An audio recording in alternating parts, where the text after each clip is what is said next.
Good day, Madam Habiba. I'm Durga Lishmi Ganesan. Today, I would like to do presentation for the subject Discourse Analysis. The topic of the assignment is Analyzing a News Article Critically. As an introduction, I would like to explain about the assignment. So, for this assignment, we are required to choose an article from English newspaper and also analyze the news article critically based on the key features.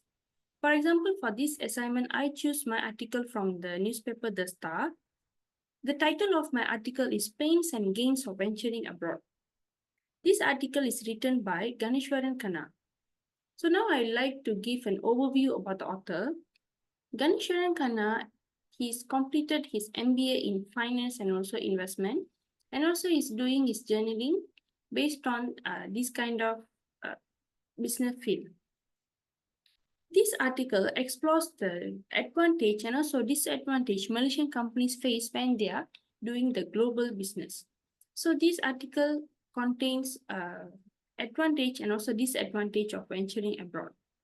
This article also includes real examples such as Malaysian companies like Top Glove, Axiata Group, IHHS Healthcare, and also the Gamuda. Moving on, I would like to explain about the findings that I find in the article. For example, I would like to start with the text analysis. So for the text analysis, I would like to include the headline. So why I choose headline? Because when madam asked me to choose an article for the assignment, so what makes me to choose this particular article? Because of the headline and also the usage of words in the headline. So the headline is Words, Pains and Gains of Venturing Abroad. So as you can see here, the word pain and also the gain of venturing abroad. Like the word pain is giving a negative emotions such as risk, hardship, and also hurdles. Whereas the gains give a positive emotions which express the profits, growth, and also the opportunities. So that the author he could use the word like advantage, disadvantage of venturing abroad. But there is a huge difference of using advantage, disadvantage, and also pains and gains. So what's the difference? Because the word pains and gains of venturing abroad give an emotive feeling when the audience read the article, and also it makes the audience to read the article and make them to learn more about it. That's how I felt when I chose the article. So when I saw the headline, I really wanted to know more about what is happening when we will be doing the global business and also what are the disadvantages. So moving on to the text style. So this article used medium to long sentences to allow the audience to understand the message. For example, the sentence length allow the writer to present a complex idea, which means the author uses the long sentences, which is to convey his message clearly without any confusions. For example, he also present his ideas, comparison, and also his explanation in a clear way. So this is the sentence style that he used. Moving on to the text analysis, I would also like to include about the visual. So the author include a visual image, which is to gain the attention of the audience. For example, as you can see here, in this picture, there is a man with a business suit holding two globes, which is labeled as one of the globe labeled as pain and another labeled as gain. And also you can see his facial expression, which is look very conflicted and also concerned. And also you can notice the question mark at the top. So basically this visual, why he used this visual? Because he want to gain attention from his target audience. So when we see this kind of visual, it like seems like he holding the two globes There's also pain and also there is gain. And also here have a conflict look. So which allow the audience to read the article and learn more about the contents. So this is the visual that the author is used.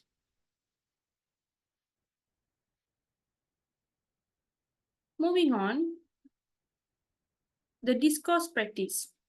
So the discourse practice explains where this article is published, who are the target audience, and also the accessibilities of the article. So for example, this article is published on the Star newspaper, but particularly in Starbee's session, which contain business-focused contents. So why this author is published the article in Starbase? Why not in normal pages in the Star newspaper? Because he has his specific audience. He have his own target audience to reach his message. He want his message to convey to his target audience. So that's why he post this article in Starbase, which contain business-focused contents. So the Star, as we know, Star is a well-known newspaper in Malaysia and also a leading English newspaper in Malaysia.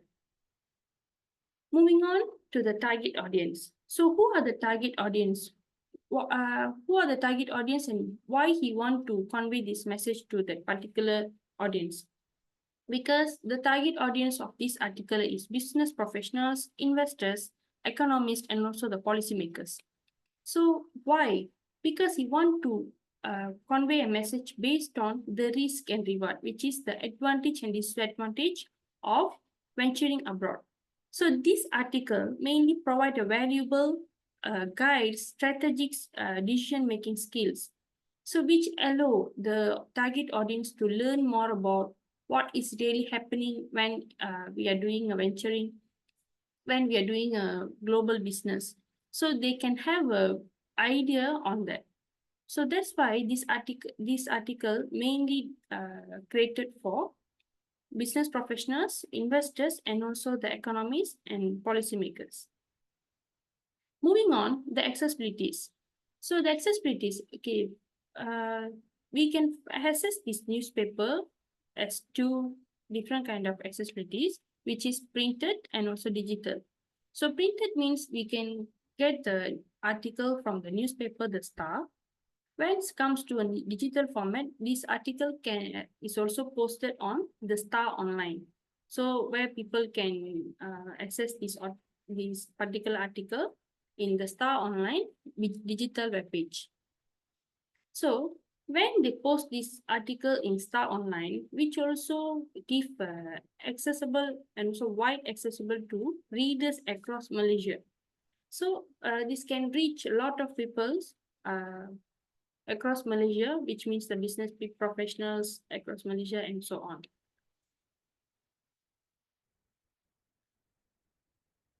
Moving on to the social culture practice. So social culture practice explains about what are the message that the author wanted to convey and how it's conveyed to that audience. For example, in this article, that author used a lot of words, like not to say words, the phrases. For example, a global footprint allows successful companies to operate a big scale today. So, what's the meaning behind this? Okay, so he's trying to convey that international business, global business is necessary for long-term success. So he is using the words like a global footprint allows successful companies to operate a big scale today. So what's the social culture message here? So the values of globalization and also the ability to adapt and grow, thrive beyond the one borders is something like we cannot always rely on our Malaysia economies. We need to go abroad to expand our business and also for our long-term success. So this message is particularly for we cannot always rely on one particular uh, aspect. We need to go beyond that. Then only we can have a long-term success. This is the particular message that the author want to convey to his audience, who are business professionals, investors, and so on.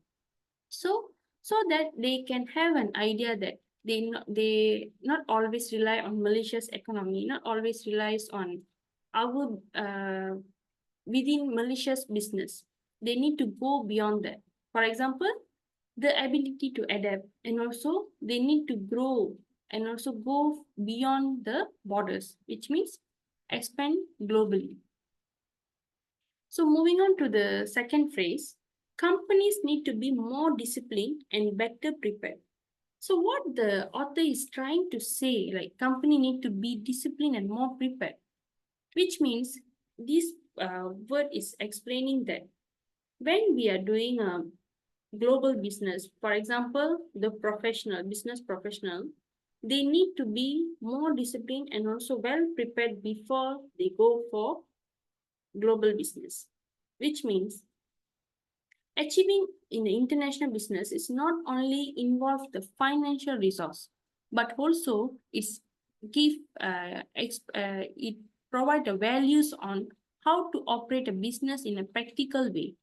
For example, the Malaysian companies who are doing a global business, they need to be more disciplined, and also they need to prepare themselves before they go for international business.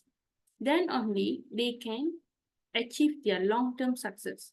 So without a practical way of business strategy, they are not able to succeed in global business. Moving on, social cultural practice. So here I would like to talk about the power and also the inequality. And also I would like to share a new vocab like used in business session. For example, the host country and home country. This type of words we only used in business, economic, and investment session, not in like education field and so on. So what is host country? Host country is the country which foreign company operate his business or investment.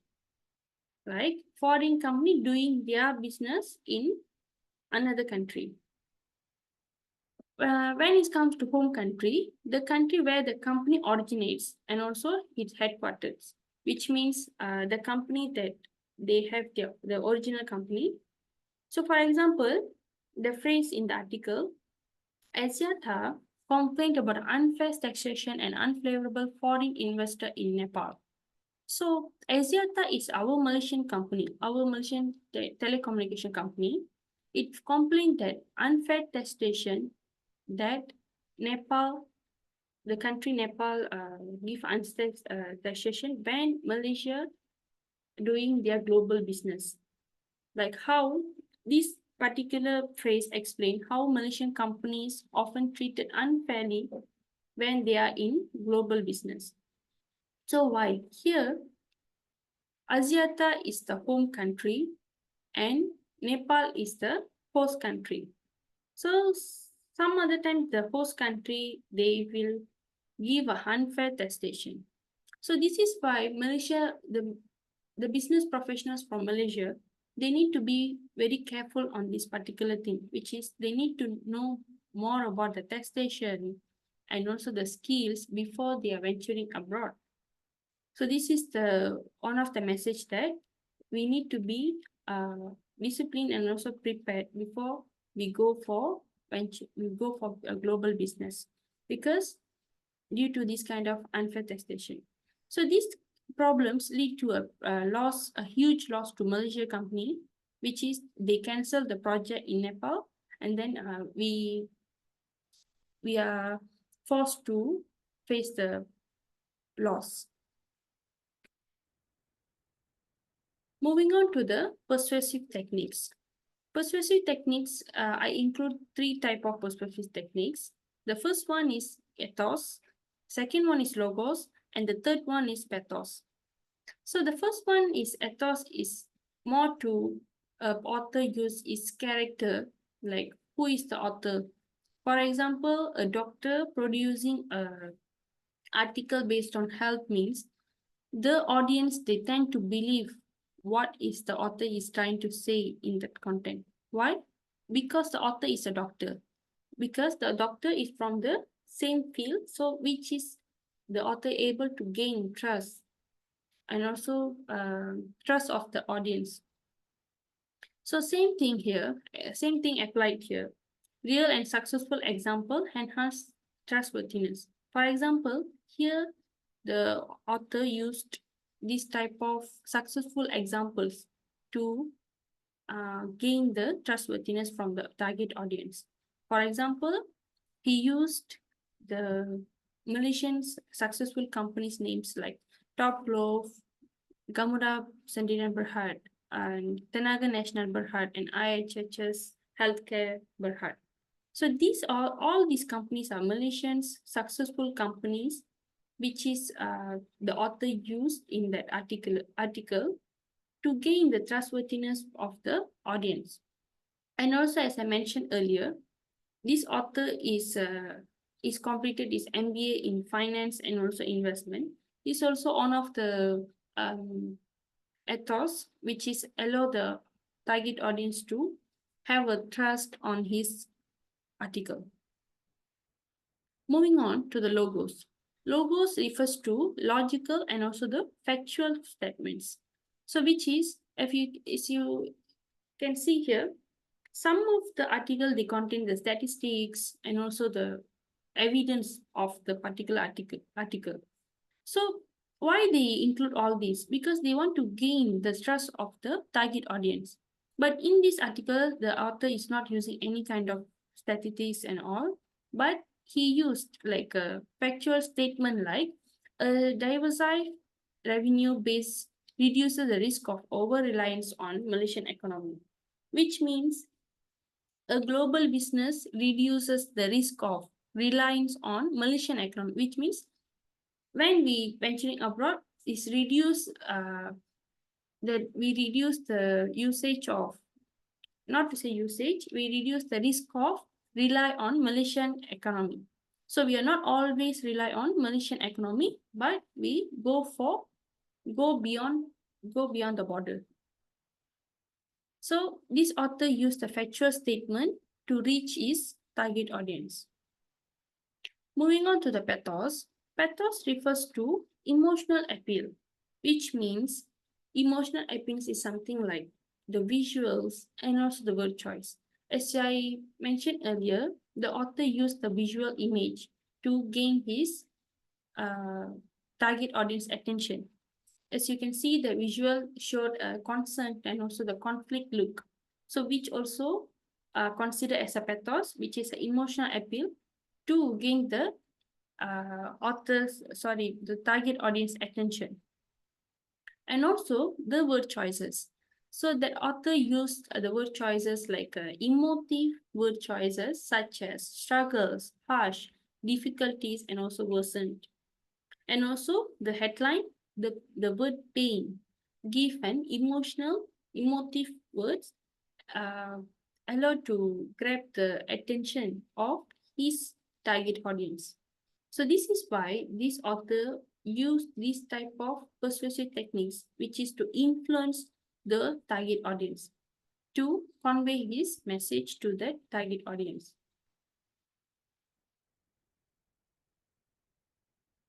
Moving on to the pragmatic consideration. Pragmatic refers to hidden meaning. Basically, pragmatic means there is some hidden meanings in a particular phrase or sentence. For example, this author also used his pragmatic in his article. For example, he also conveyed a hidden message. For example, as you can see here, the domestic market is too small for most companies to grow significantly. So what he mean by this? So as you can see here, there is a hidden meaning, which is domestic market, which refers to a local market, which means Malaysia's economy, which is Malaysia's companies, is too small for most companies to grow, which means what they mean by too small. Is it mentioning the size? No. It seems like small mentioning a size, but it's not mentioning the size. It's mentioning the opportunities, the low opportunities to other companies. For example, relying on Malaysia alone could restrict long-term success. So relying on Malaysian economy is not going to give a long-term long-term success. It can give success, but it's not long-term. And also companies to reduce local market and adopt more global businesses. For example, the companies need to reduce the local market, which is a local business, and adopt more global business, which is beyond the borders. So the authors, he can directly mention that word like relying on Malaysia alone is restrict a long-term success. But he never used this particular word, but instead of it, he used a pragmatic consideration such as the domestic market is too small for the growth. So this is the pragmatic that he used in his article. Moving on to the next phrase, companies need to be more disciplined and better prepared when venturing abroad. Okay, what is trying to say? What is the hidden meaning here? He's trying to say that this article is acknowledging the risk of venturing abroad, but also explaining the challenges that can be overcome with the correct approach, which means the hidden meaning here is Malaysian companies is not well prepared when they venturing abroad. That's what the author is trying to say.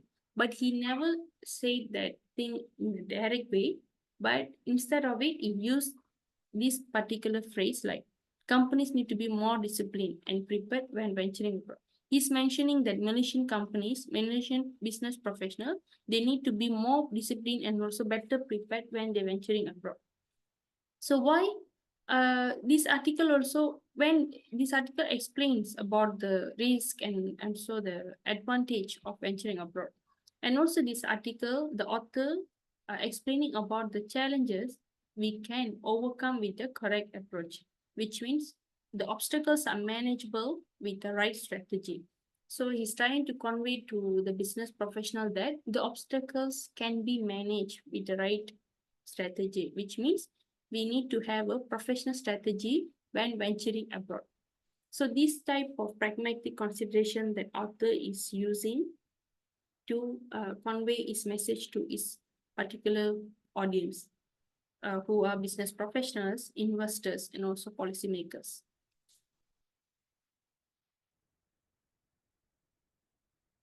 So thank you so much, madam. That's all from my part.